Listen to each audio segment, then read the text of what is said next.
All right, 1.3. So 1.3, we are looking at functions.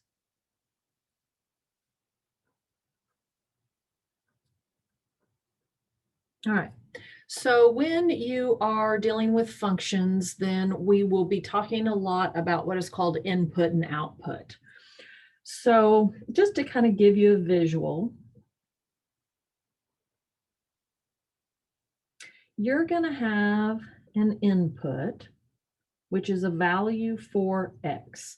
So x is your input. You're going to input that into a particular function that we call f of x. Then what that's going to do, should have left a little door here, is so your value of x, say 3, you put it into the input, it gets evaluated, and then it kicks out what we call output, which is our f of x, or what we have normally looked at as y.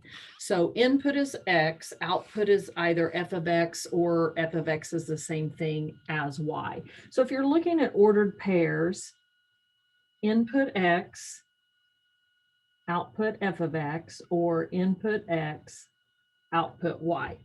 So throughout this semester, we'll talk a lot about input, output. So a definition would be a function is a rule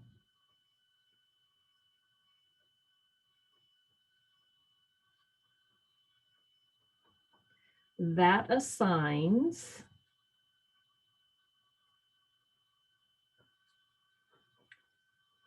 each, whoops, that's supposed to be input value,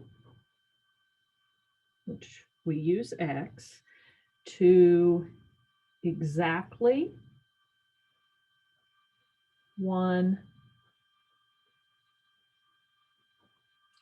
output value, which will either be f of x or y. Now the key here is where it says that it assigns exactly one output value. So we do have what is called the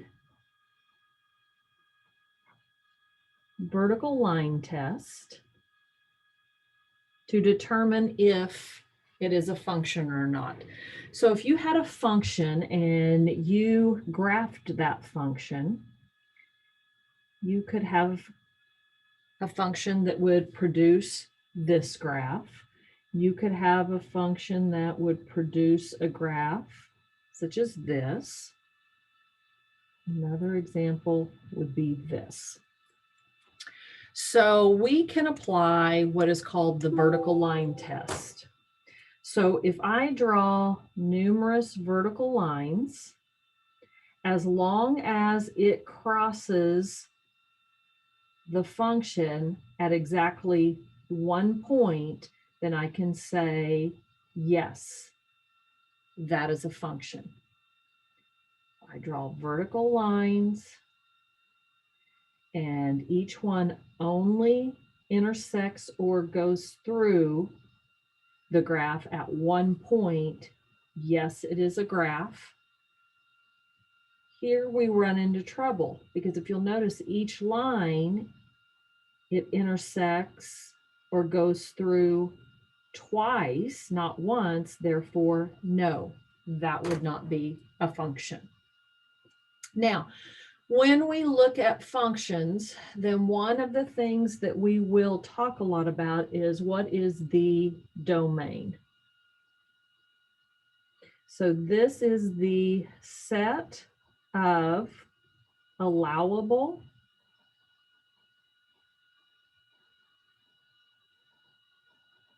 input values, or x.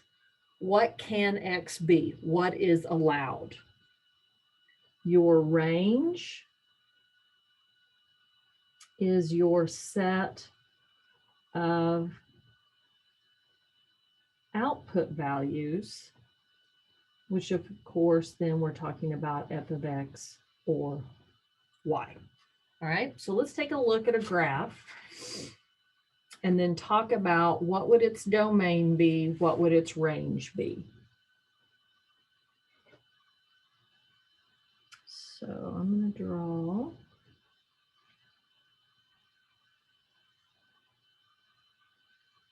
So we know this is x. So along here is what is allowable x value.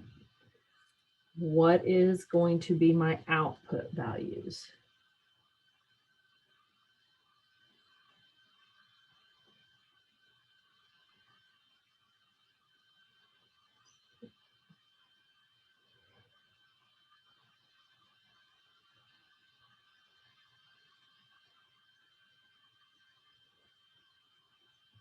Okay, so if I gave you this particular graph, a question that I might ask you is, what is the domain? What is the range?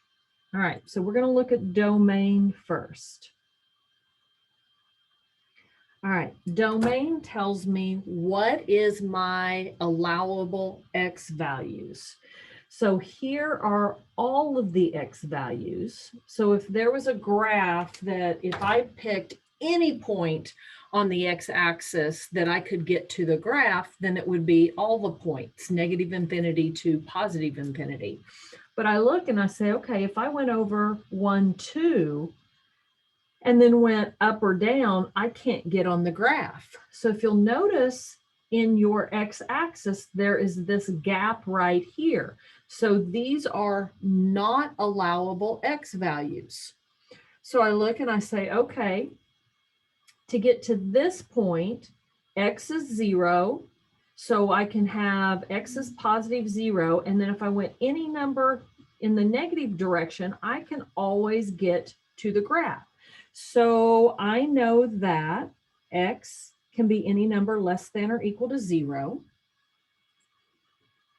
Or, now it can't be any of these numbers. Here we have 1, 2, 3, 4. So x can be 4, 5, 6, anything greater than or equal to 4. So there are two different ways that you need to be able to give your domain. One of those is what we call set builder notation.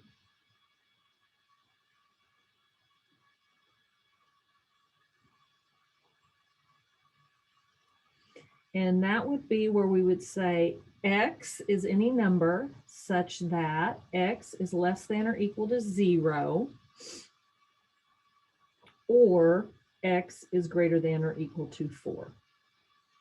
And if you wrote the word or in there, I would be fine with that. In WebAssign, you may have to give the symbol. So that is or. Then we have interval notation,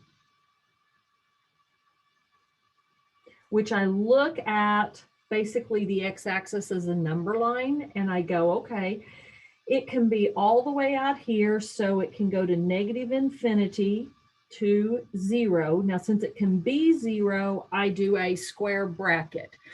If this was an open circle, then I would do a parenthesis, which means it cannot be 0.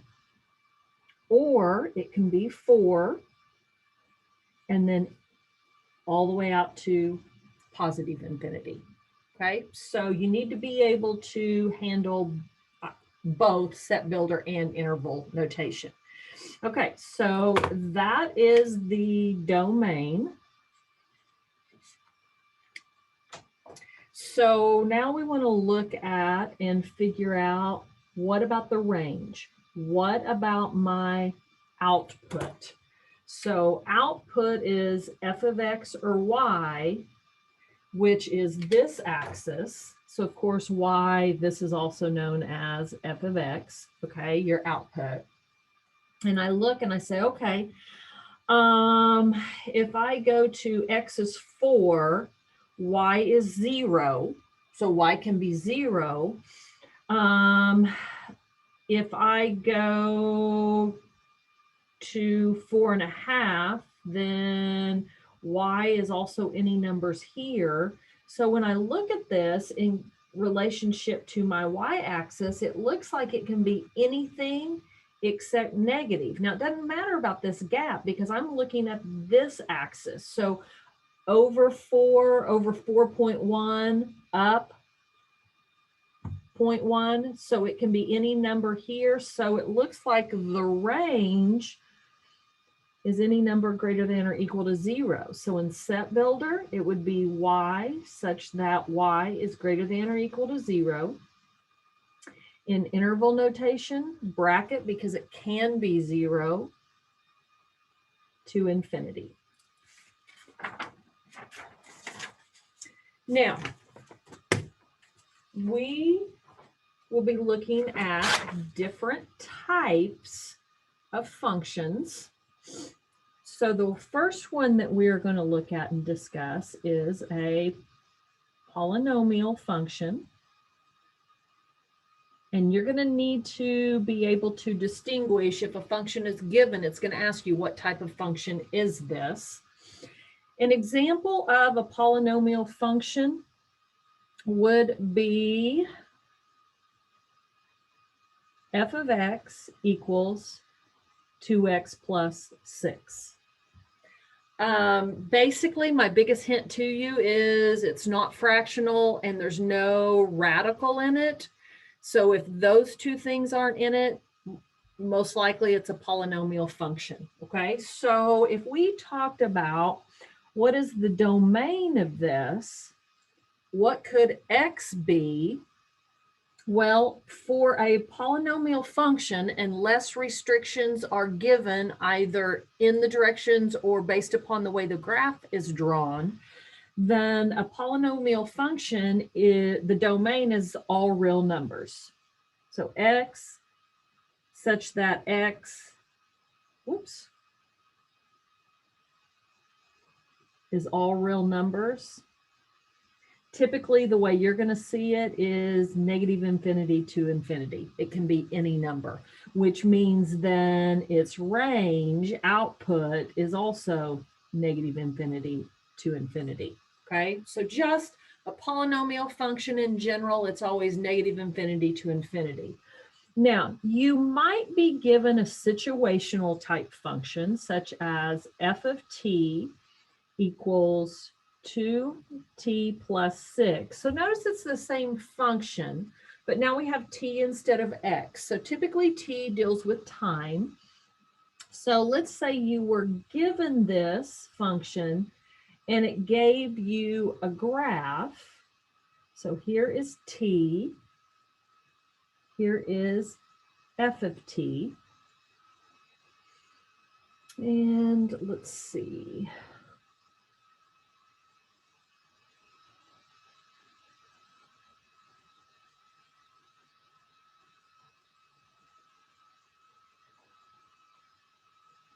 Here. So you're given a graph. Now notice it has a closed circle right here. So it can be 0, 1, 2, 3, 4, 5, 6. So it can be 0, 6. And then all other numbers on the x-axis, so to speak, your domain. But because of the way the graph is drawn, it is restricting us and saying it is no values here to the left. So in this case, t is representative of time, and based upon the graph, then our domain would be 0 to infinity, because it can be 0, and then it could be any number here, because this extends on, so I can go any number on t and get up to my graph. Your range, what is the output? Well, notice the first output number is 6. And then positive infinity. So if you're looking at this axis, the very first number it would be, then from there, we would get over so many up 7, over so many up 8, so 6 and above. So that's a polynomial function.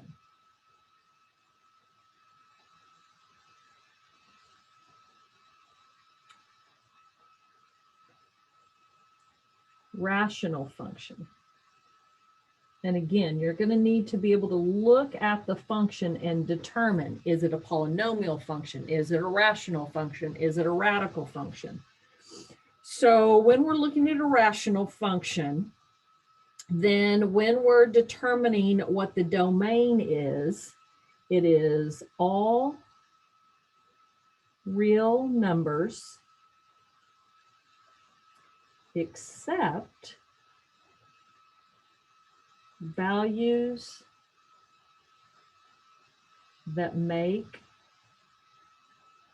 the denominator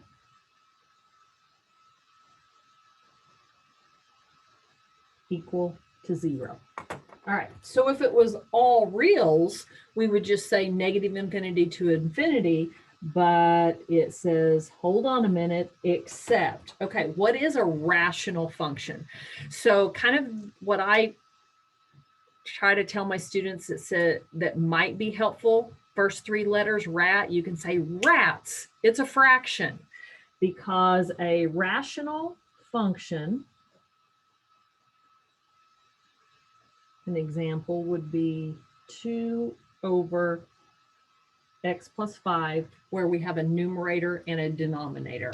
Rats, it's a fraction. So it's a rational function. Okay, so if I was going to determine what is the domain, it can be any real except when the denominator is equal to 0. So I'm going to take the denominator, x plus 5, and say it cannot be 0. I'm going to solve that for x. So I'm going to subtract 5 from both sides, and I'm going to get x cannot equal 0. So in set builder, x is any number such that x is not equal to -5. So if you looked at that on a number line, so here's 0, here's -5. It cannot be -5, but it could be any value this way, any value this way. So how would that look in interval notation? It can go from -infinity to -5. Now, it cannot be -5, so I do a parenthesis rather than a bracket.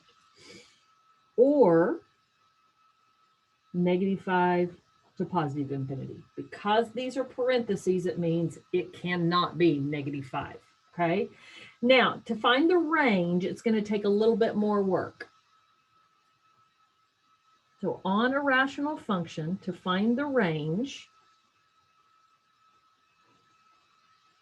let f of x equal y,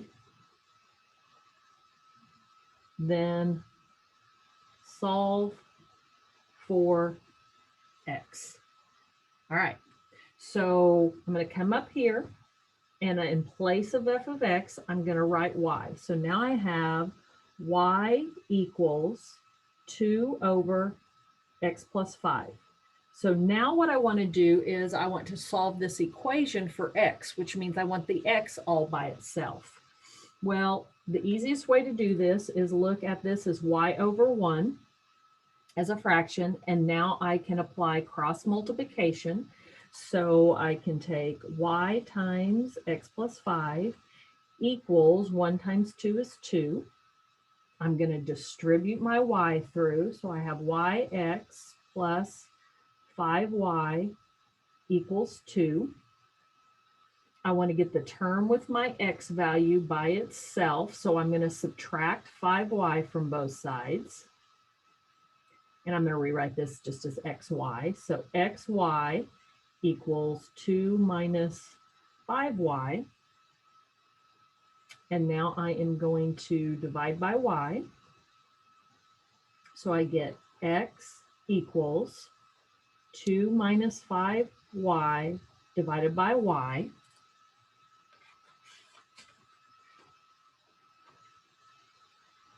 And then what I'm going to do is say, okay, to find the range, which is your output, well, the range, we use the same criteria when I'm looking at this numerator and denominator, and that is that the denominator cannot equal 0. Well, it's just a y, so I say, okay, I don't have to solve anything. I just know that y cannot equal 0.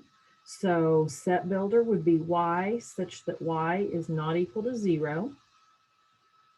And then interval notation would be negative infinity to 0 or 0 to positive infinity. So now we've looked at polynomial functions, rational functions. So that brings us to radical functions.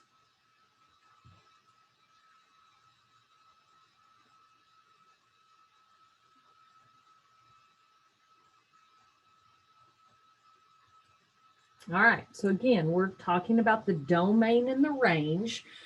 And of course, a radical is like the square root of something. You could have the cube root of something. You could have the 6th root of something. You could have the 11th root of something. Now, typically, that looks like a smile. Oh, you can't see it, can you?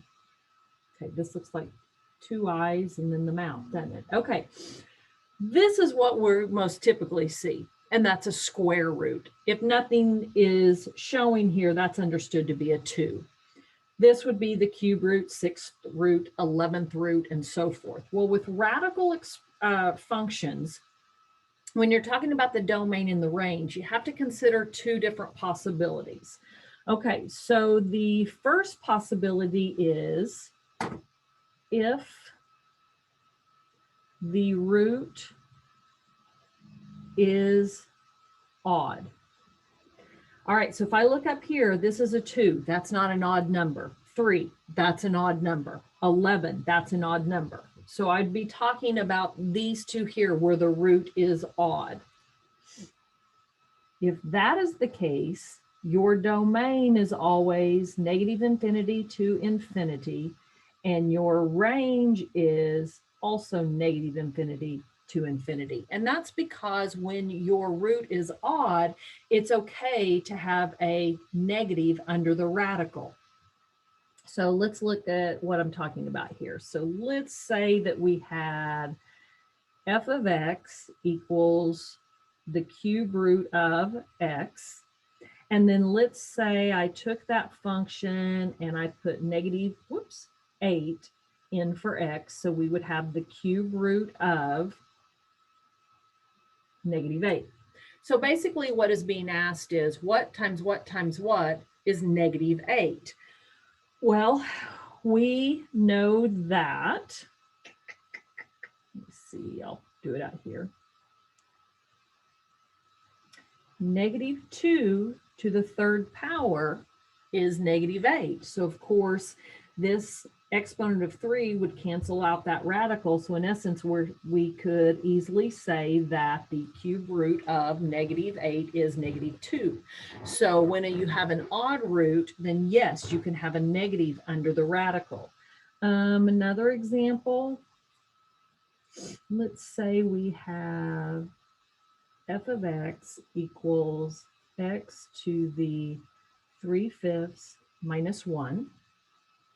Now, based upon what we've done with exponents already, you should be able to convert this to the cube root, the 5th root. Sorry about that. And you would have x cubed minus 1. Okay. Now, if you are given a value for x, let's say negative 32, you should be able to put into your calculator this or this and get your answer. Now, rewriting it from here to here helps me recognize that this is an odd root. So I know that x could be negative infinity to infinity. You can actually put negative 32 raised to the 3/5 in your calculator, or in your calculator, you could put, let's see, negative 32 to the 3rd power minus 1. So let me get my calculator out. All right, so in parentheses, I'm going to put negative 32. and I am going to raise that 2, and I have a fraction 3/5. And I have to get out of the fraction, and then I need to get out of the exponent. Well, I just want you to see what that is. So that is negative 7.999999 or negative 8. Whoops. I am hitting the wrong button. Oh, I need to do 5. So the 5th root of negative 32 raised to the 3rd power, negative 8. So in that, it gives me the more exact answer. So it is actually negative 8. So I get negative 8 minus 1, negative 8 minus 1. So in essence, this is negative 9. Okay. All right. So that's when the root is odd. So what happens if the root, whoops, is even? All right. So when the root is even, so like the square root of, what can be under the radical? What can my input be for x? Well, I can take the square root of 4. It's 2. Can I take the square root of negative 4? I cannot. So that tells me that for the domain, what is under the radical has to be greater than or equal to 0. So now I have more, or I have restrictions on here. So let's say that we had the function f of x equals the square root of 4 minus x. Since my radical is an even, because it'd be understood to be a 2, then when I go to determine what the domain is, it can't be anything that gives me a negative, right? So I have to take what is under the radical and say it has to be greater than or equal to 0. So I am going to solve for x. So I'm going to subtract 4 from both sides, divide by negative 1. And when we divide by a negative number, then we know this inequality changes. So x has to be a number that is less than or equal to 4. So then my domain would be less than or equal. So it's negative infinity, 4, because of the or equal, it can be 4. Now the range, the output, well, think about that. Anytime you have an even root, so this could be 4. 4 minus 4 is 0. The square root of 0 is 0. And then if I went 3, 4 minus 3 is 1. The square root of 1 is 1. And we know that you will never take a square root and get a negative output. So the range is going to be 0 to positive infinity. All right, I think I can get my last example over this on the rest of this page. I'm going to do that just so I don't bleed into that other example. All right, let's do another example. Again, these are radical functions. All right, so I have a square root again. So I have an even root, which means then my domain is restricted to x squared minus 9 has to be greater than or equal to 0. So now we need to solve for x. Well, x is squared.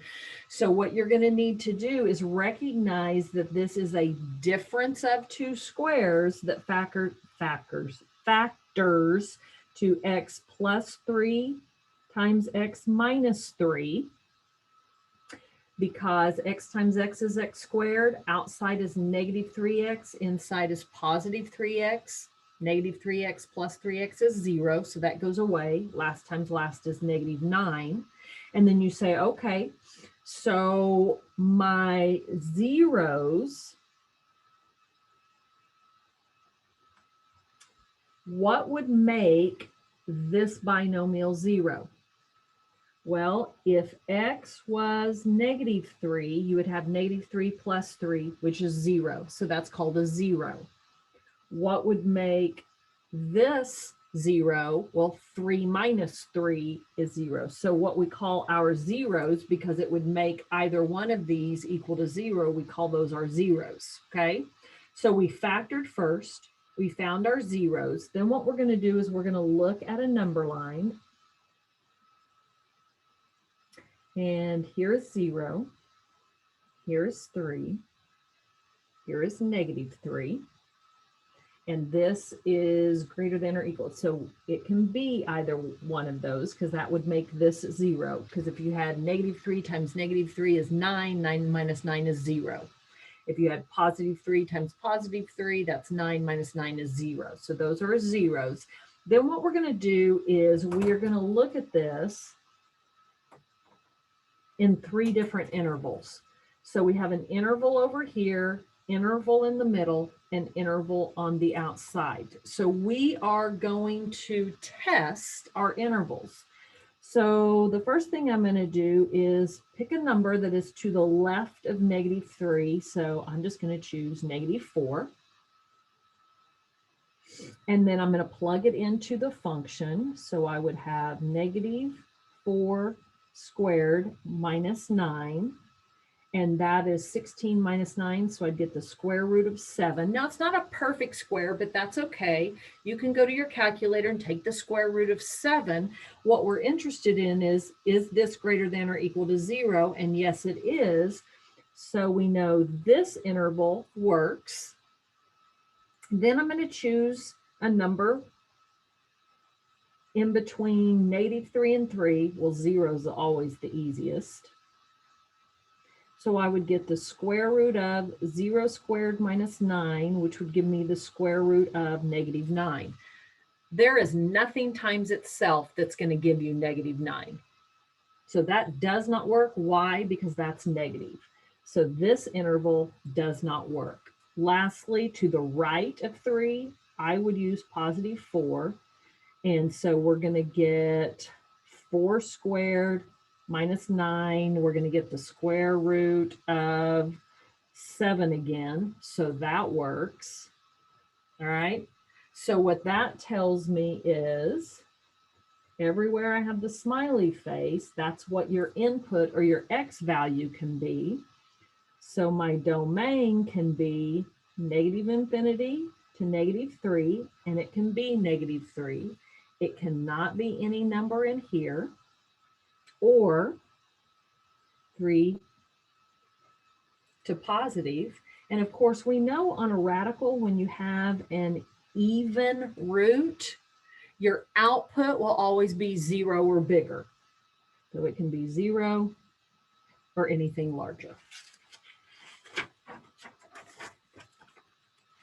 All right. Now, one other thing, now this isn't necessarily a function, but we need to talk about quadratic equations.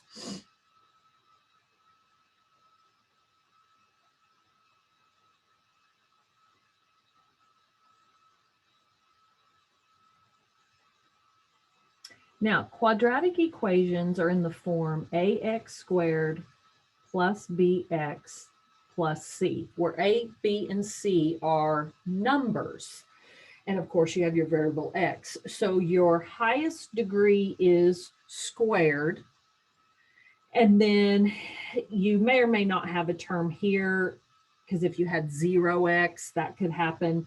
But something like 3x squared minus 2x plus 17. That's a quadratic equation. What you're going to need to be able to do is you are going to be able to need to be able to take that quadratic equation and either be able to factor it. Now, if factoring is something that you do not feel comfortable with, then you can always fall back on the quadratic formula. And it will give you the same results as it would factoring. And that is negative b plus or minus the square root of b squared minus 4ac all over 2a. So whatever this coefficient is, that's your b. Whatever your coefficient is here, that's your a. Your constant is c.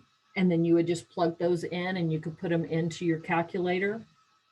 All right, so we're going to look at an example of 3x squared minus 30x equals 0. Now, if you remember your factoring, you would recognize that you have a greatest common factor of 3x, which gives you x minus 10 equals 0. And then you would set 3x equals to 0, x minus 10 equals to 0. So your x values that would make this quadratic equation equivalent to 0 would be solve this when x is 0, add 10 to both sides, 0 or 10. So these are called your zeros. Now, if you are not comfortable with factoring, rewrite this in this form. So you could rewrite it as 3x squared minus 30x. We don't have a constant, so I could just put plus 0 equals 0. Here is your a, negative 30 is your b, 0 is your c. Put your values into the quadratic formula, and then you would solve for x, and you would also find 0 and 10, okay? So it would look like x equals negative b, and b is negative 30, plus or minus, so there's your two possibilities, negative 30 squared minus 4 times a is 3 times c is 0 all over 2 times a, which is 3. So to find your two solutions, you would first plug into your calculator and put a plus in, and then you would go back a second time and plug everything into your calculator but put a minus, and you're going to get these same results. Now, the reason we talk about quadratic equations is because that comes into play when we are talking about profit, because we're going to apply this to things in the business. And profit is always when you have your revenue, what is generated, minus the cost. And then you need to remember your slope-intercept form of y equals mx plus b. M is your cost per item, and b is any fixed cost. All right, so let's say that you have a pizza place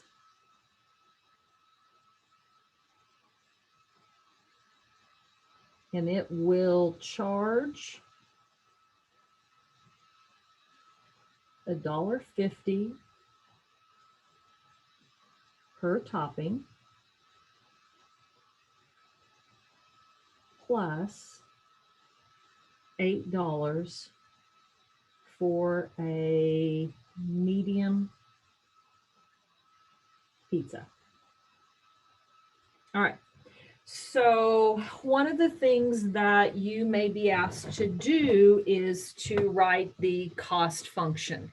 So if you're going to buy a pizza, what would that cost function look like? All right, so X would be your number of toppings.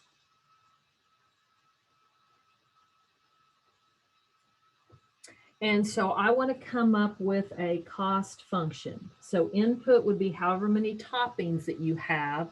Output is going to be the cost. All right, so we're going to apply this. So it's cost per item, and our item is toppings. So it is $1.50 per topping. So if I got 0 additional toppings, so then plus your fixed cost, and our fixed cost is $8. So if I got 0 additional toppings, then my pizza is going to be $8. If I get 1 additional topping, then I add $1.50. If I get 2, then I would add 3, and so forth. And then it might ask you, okay, what is the cost of a pizza with 3 toppings? So you do $1.50 times 3 plus $8. Well, of course, this is $4.50 plus your fixed cost of $8, so it'd be $12.50. All right, now a lot that we deal with and we'll look at several times throughout the semester is this: profit equals revenue minus cost. So this is a worksheet or a handout. It's located in course materials and assignments in Blackboard in Unit 1. So you can print this off. So if you'll notice here, we have a profit function. Okay, so X is input, output is money. I don't know what the input is here. We don't know yet, but this is your profit. So your profit will go up, it hits a maximum, and then it starts decreasing. Here is your cost. That's a linear. Okay, so your cost is Y equals MX plus B. That's linear. Revenue is what is coming in.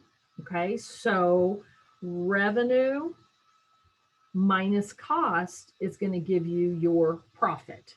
Okay, so let me see if it mentions down here. I'm going to go ahead and mention it now. Your revenue, and it says below, let me see where, revenue function is quadratic. The leading term is negative. So it is quadratic. Leading term is negative. So that's negative AX squared plus BX plus C. And if you remember, a parabola goes like this. And since it is downward, that's why this is negative. Profit is your revenue function minus your cost function. And as you can see, it is a parabola as well, which has a negative or downward. So it's negative AX squared plus BX plus C. So we've already talked about this. Your profit is revenue minus cost. We're going to use that a lot. So profit function is equal to your revenue function minus your cost function, where X equals the number of units of product and output is money. So of course, input is number of units, output is money. Okay. We've already talked about that the revenue function is quadratic, leading term is negative. So it's negative because it goes downward. Therefore, maximum revenue will occur at the vertex. Maximum revenue occurs at the vertex. Maximum means where it's at the top. So this would be your vertex. Break-even points. Your break-even points is when revenue equals cost, or what we typically look at is when your profit, you're not losing money, you're not making money. Break even is when your profit is equal to 0. So your break even is when here and here is equal to 0. So down here, you're losing money. Here you're making money, down here you're losing money. So break even means you're not losing, but you're also not making a profit either. Okay. All right. So then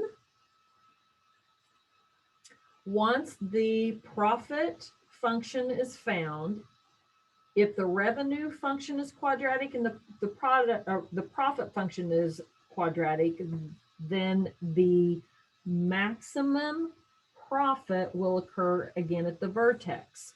But now we're on the profit, so where it hits maximum is right here. So this is your vertex.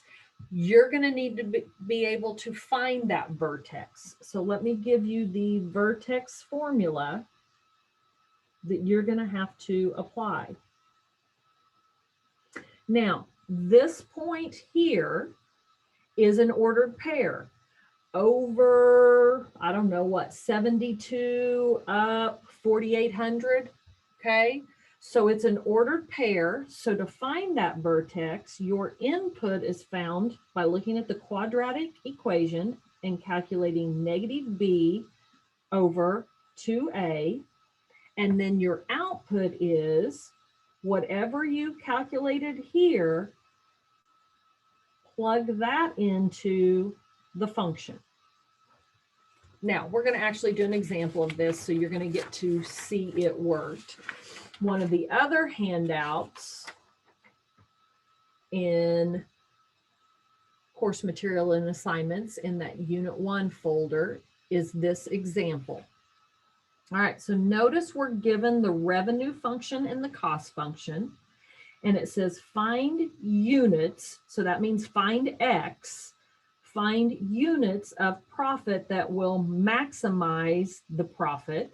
Did I say profit here? Find units of product that will maximize profit, and then the amount of profit generated at that production level, then find the break-even points. Okay, so it's like, oh my gosh, where do I start? All right, well, when it says find units, that means we're going to have to find a value for X. Maximize profit. Maximize means at the top, so I'm going to need a vertex. But first, I need my profit function. We don't have that. We have the revenue function and the cost function. So the first thing that we're going to have to do is we're going to have to find the profit function. And from the previous page, we learned that the profit function is found by taking the revenue function and subtracting the cost function. So my revenue function was given as negative 2x squared plus 400x minus my cost function is 4,800 plus 120x. Now, these parentheses are important because you have to remember you have to distribute that minus through. So if I simplify this, there are no x squared terms to combine with. So we have negative 2x squared. And then I'm going to have 400x minus 120x. So that gives me positive 280x. And then I have minus 4,800. All right. So this is my profit function.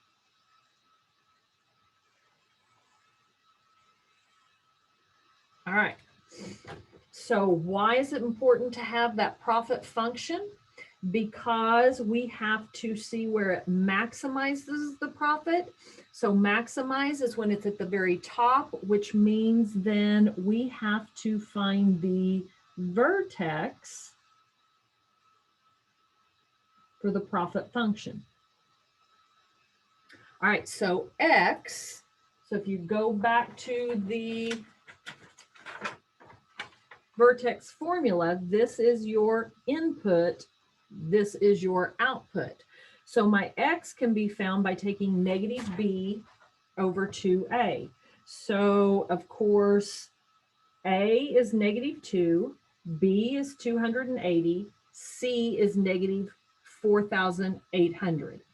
So X is equal to negative B, 280, all over 2A, which is negative 2. So you put this into your calculator and you get x equals 70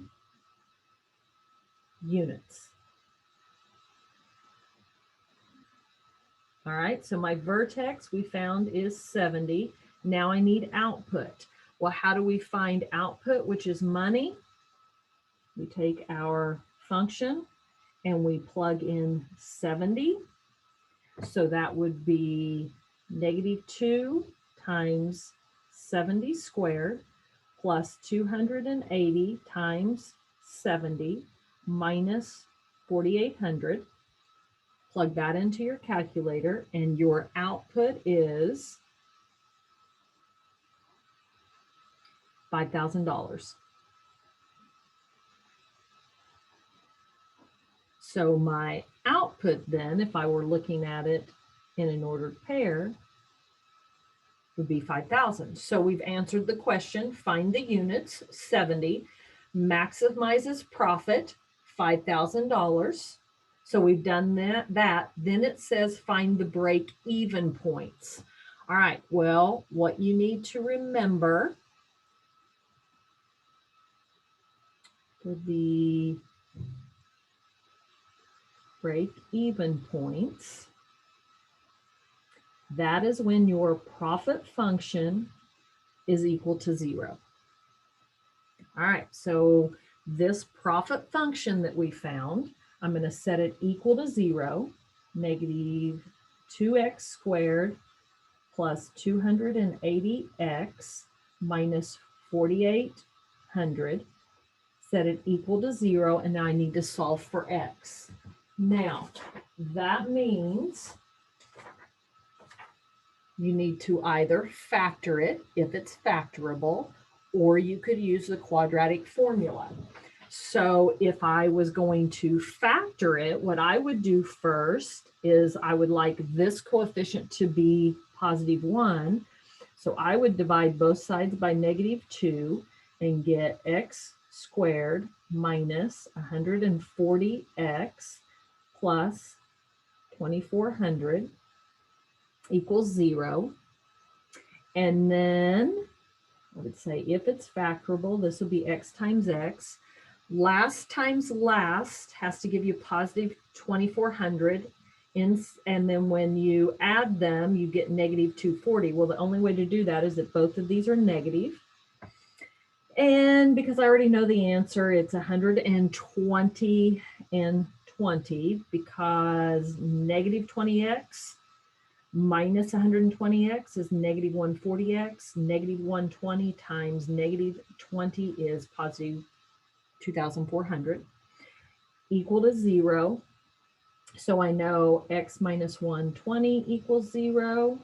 X minus 20 equals 0. So my x's are 120 and 20. So these are my break-even points.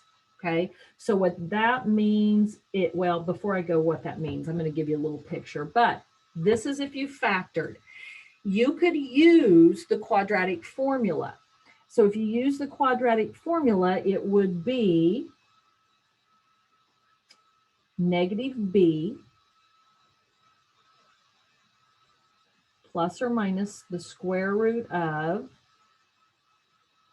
b squared minus 4ac